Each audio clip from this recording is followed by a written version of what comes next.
Welcome to Fire is Orange, a short story compilation by #1 New York Times bestselling author Scott Segler. 10 titillating tales to tantalize your thoughts.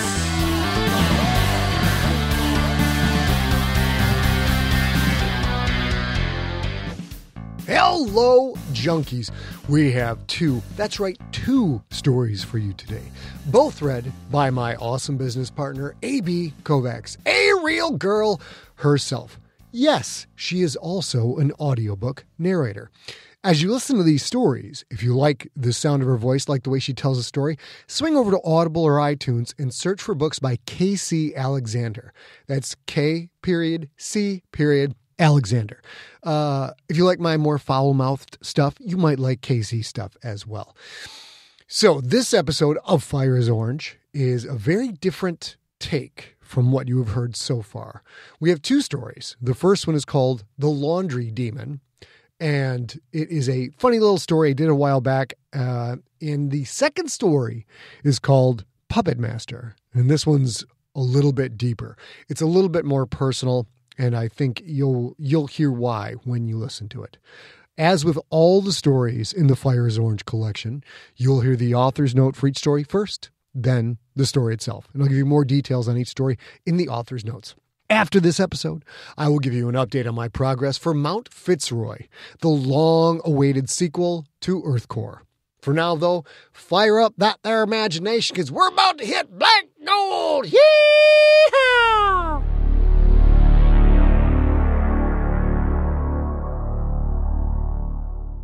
Author's note for Laundry Demon. Frankly, I have no idea why I wrote this story. Maybe there was a bet. I'm not sure if the bet was, can I write a story about a demon that washes a wizard's socks, or if I lost the bet and then I had to write the story as a consequence. Maybe I was drunk. Maybe I was very, very tired. I honestly don't remember. I hope you liked it.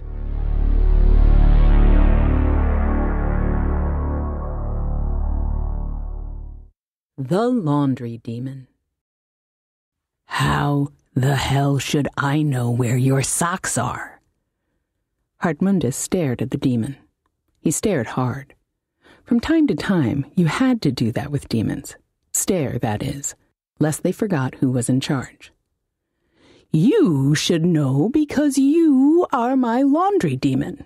You did the laundry. The demon rolled his bulging red eyes. I wash everything you put in me. If you didn't pull a sock out of me, then guess what? You didn't put one in. Hartmundus held up a single sock for the laundry demon to see. It was a blue fabric woven from the tail hairs of a unicorn, knitted by his tailor demon. While Hartmundus didn't technically have to pay for any of his demons, so the labor was free, acquiring a good supply of unicorn tails hadn't come cheap. Unicorn tail socks, squeezed and massaged, made his old feet feel so much better inside his halfling skin boots. He shook the sock. It waved slowly, as magical fabric often did. I only have one. What good does a single sock do me? The laundry demon shrugged. I don't know, Master, as until I met you I'd never seen socks before. Honestly, why don't you just use leggings like everyone else? 2 separate pieces of clothing when you could have one? It doesn't make sense. I don't think this whole sock business is going to catch on, if I may say so. You may not say so, Hartmundus said.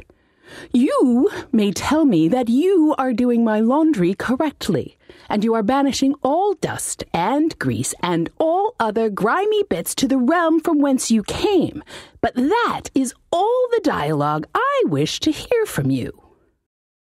If that's all, then why did you ask me about the missing sock? Because you lost it.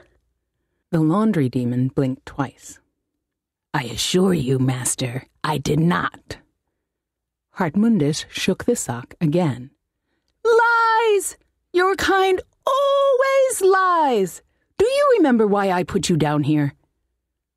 The demon's pus-streaked, blistered hands gestured to the walls. "Do I remember why you put me in your castle dungeon? It's called a basement. A dark, dank, barely lit place made of stone beneath your castle isn't a dungeon anymore?"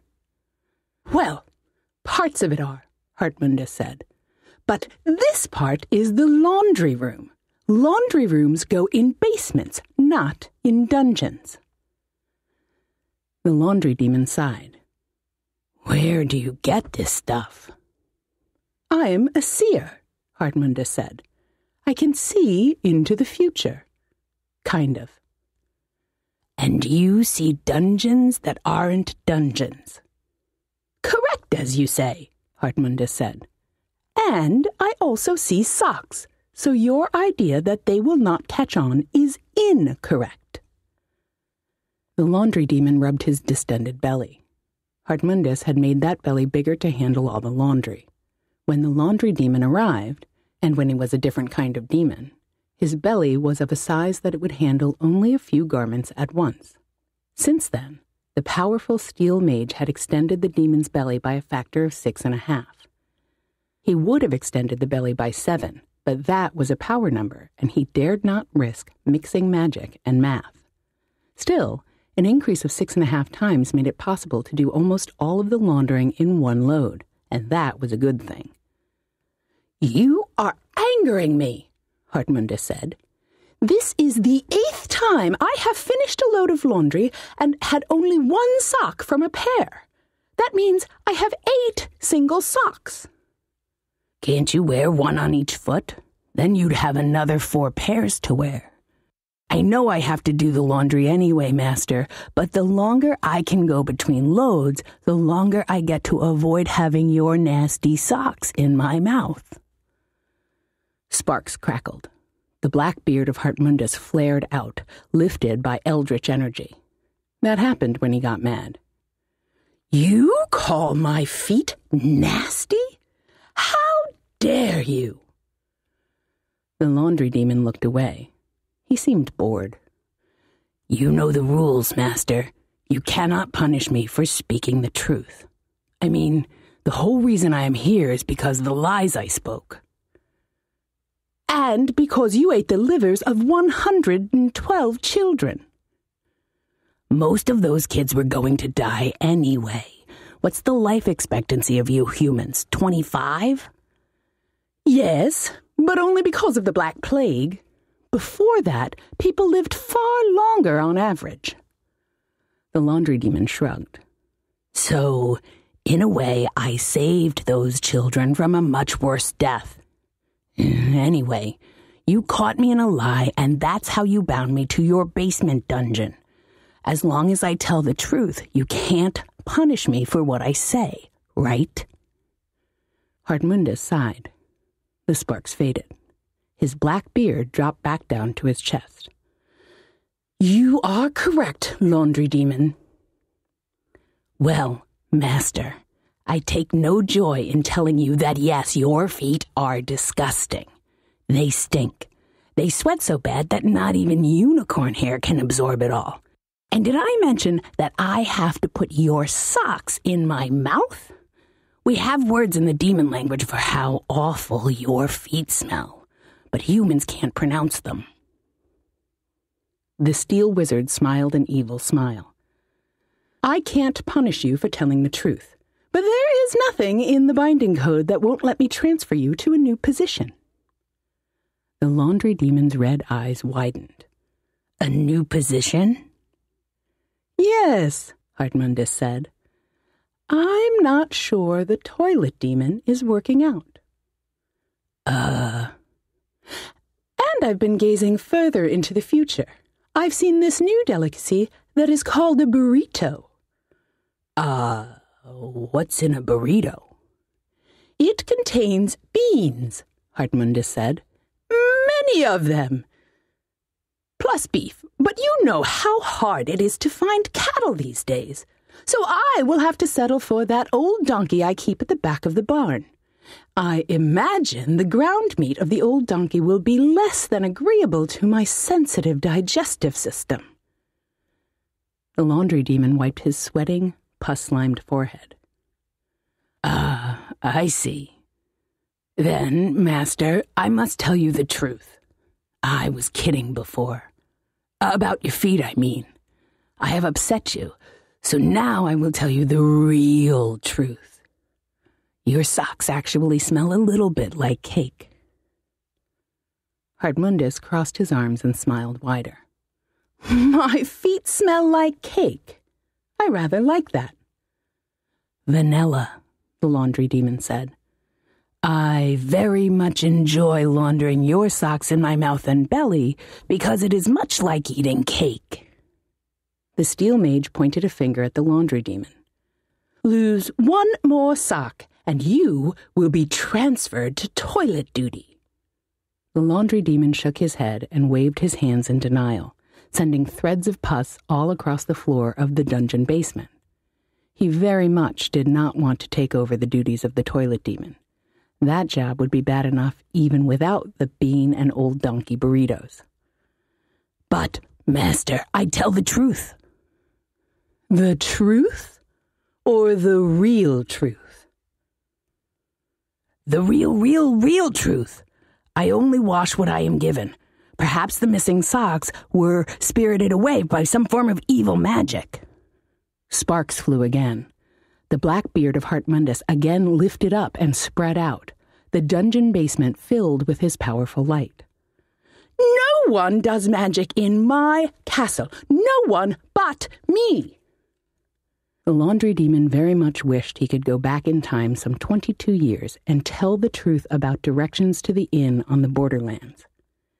He had meant to lure the wizard away and eat him. But why? He hadn't needed the meal at all. He'd just eaten the livers of 3 children, one of whom was Swedish, and everyone knows how filling those were. But the demon had gotten greedy.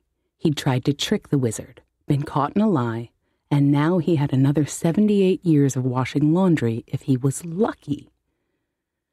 "Master, please, is it not possible that some other force is making the socks vanish?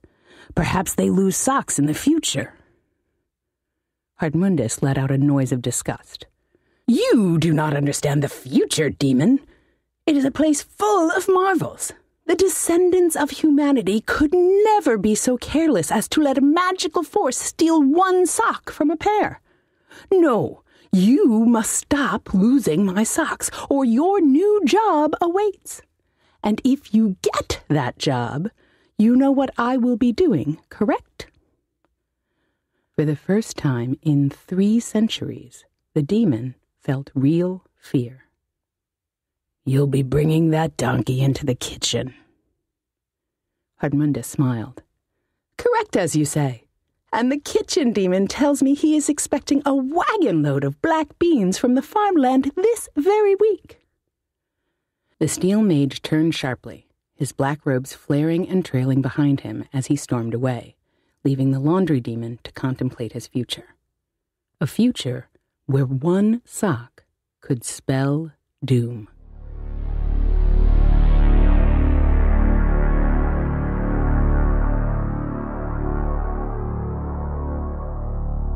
Author's note for Puppet Master. There's nothing to writing.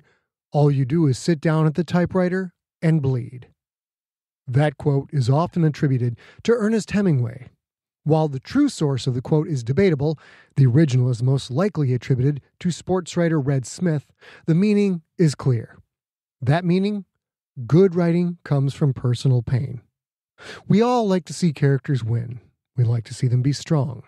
But it's when they lose, when they hurt, that's when we fall in love with them.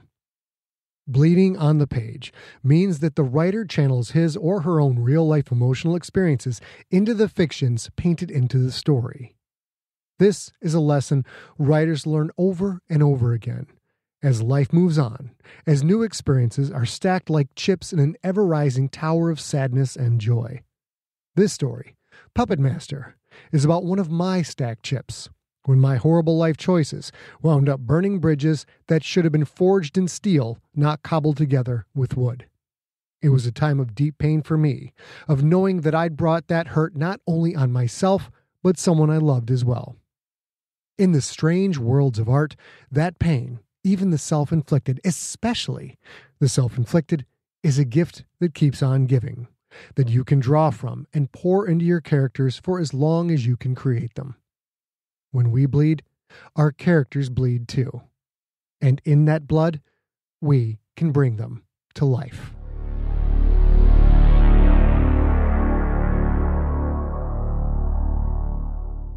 Puppet Master. I learned to write because of her. Because I lost her.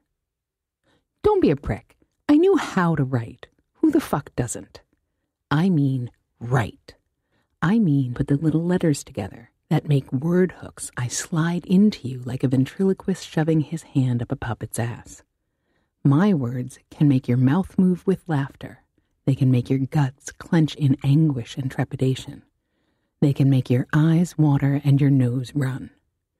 I can teleport thoughts into your head, beam emotions into your soul. I can make you dance. I can make you cry. I can make you hurt. I can create someone who never existed and make you love that person. You ever think about that? I can make you love. Love something that isn't there, that was never there, that isn't anywhere but some black lines on a field of white. I used to know how to put words into sentences. Now I know how to fuck with your head. Next time you read a story and you feel that heat below your eyes, you feel that sting, remember that's someone pulling your strings. Remember that someone is working you like a puppet. Because of her, I learned how to do that to you. Send her a card or something. Say thanks, because we both know you'll take whatever I dish out and come back for more. Sometimes you get cut. Sometimes there's a scab. You always think it's healed because the edges are flaking up and crusty, white and almost see-through. And you pick at it, and you poke at it, and you pull it just a little. Then you tear it off. You're not supposed to bleed, right? Because it's healed. But that flesh beneath ain't finished cooling yet. It oozes, sometimes blood, sometimes plasma, but shit wells up out of it, shit you didn't know was there. That's this. When she left, she tore me. She tore what I thought I was, and shit oozed up. Shit I didn't know was there. Emotions. I had 'em. I wasn't a goddamn robot. I loved, I laughed, I hurt. I just didn't know I was in the minor leagues. Do I know hurt? Yeah, now I do. Now I'm in the major leagues. Now I'm in the fucking Hall of Fame. They should name a stadium after me, like that. Want to know the best part? I'm sure you guessed. I did it to myself. I fucked up my own life knowing I was doing it while I was doing it, knowing I had an easy out, but not taking it. To think, all I had to do was tell the truth. I didn't. And because of it, I got to taste the word goodbye. If you've had that meal, you know. Some of you think you know. You're looking at the imaginary friend right next to you, giving that all-knowing bro nod, that signal that says, been there, done that, and I'm still alive. It didn't kill you? Then you don't know. You just don't. I never believed in immortality. Not since I was about 19, anyway. I know that someday all the loveliness just shuts off and I start to leak. I know there's an end to life. But after her, I really understood that I was dead. It was only a matter of time until the lights went out. When she left, I lost my life. And no, for that, I did not send her a card. I still eat. I still drink. I still shit and walk and yell at the TV and bitch and piss and moan, and I most certainly still fuck because it gives me that split second when I'm not thinking of anything, when I'm not thinking of her, when I'm not wondering what she'd think of this show or that movie or that book or what her lips taste like today, and I am not thinking of who is making her not think for that same split second. I think about that a lot. It's why I have a gun. I'll never use it. Probably. I like to fuck with your head. I like to make you feel, make you cry. Deal with it. You and I are so goddamn codependent anyway, and it's not going to change. I like to make you hurt, and you want the flavors I serve up. So which one of us is more fucked up? Well, sure, me, but it's kind of a mandatory rhetorical question. So, if you ever see her, thank her for what I do. And thank her for me. Because at least I had a shot. You poor fucker. You'll never know what she was like. You'll never understand. You'll live your short little life and won't even be aware of what you missed. I know.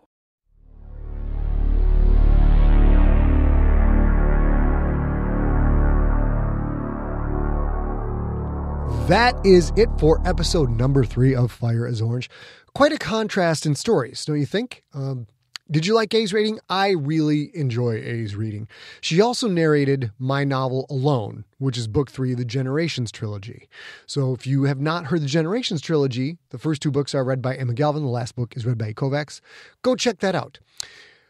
Before the episode, I told you that after the episode, I would give you an update on Mount Fitzroy. As of the day I'm recording this episode, which is October 31st, 2019, I am 70,000 words into the final draft of Mount Fitzroy.